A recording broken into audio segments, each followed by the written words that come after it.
Hello mga kakusina, tara samahan niyo ako magluto naman tayo.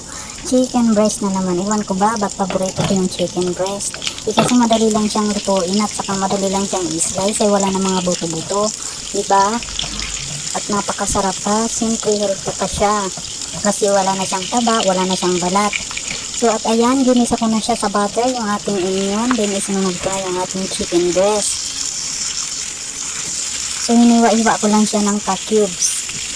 So, huwag kayong mag-alala mga kakusina, malambot yan kasi tenderized siya.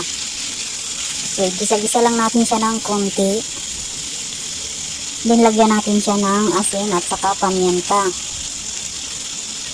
Then, garlic powder at saka bay leaves. So, halo-haloin lang natin.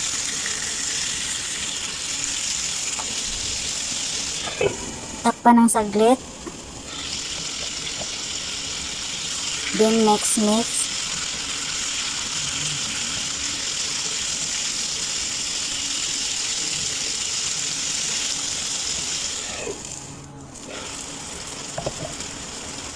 So at lagyan natin siya ng dagdag pampalasa, yung chicken cubes.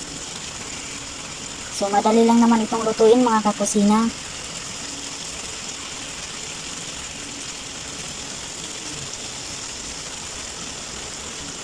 At lagyan natin siya ng oyster sauce.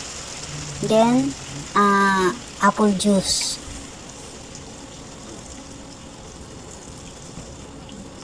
So, ayan. Hintayin lang natin siya na kumulo. Takpan saglit. Then, ayan na nga. Kumulo na siya. Lagyan natin siya ng turmeric powder, chili powder, para medyo maanghang-anghang na manamis-namis. Manamis-namis siya dahil sa ating pineapple juice.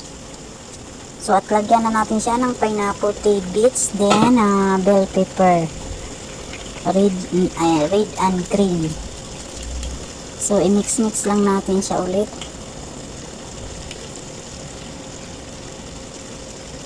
Mas gusto ko itong chicken breast kasi madali lang siyang lutuin.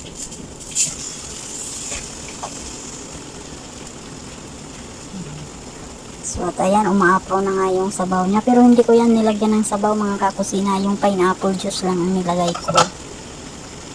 So tikman natin siya.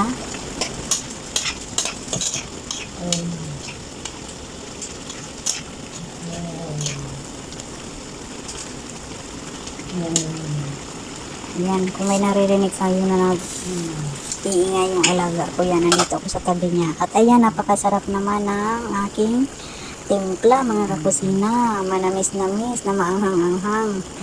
So at ayan, ready na yan siya mga kakusina.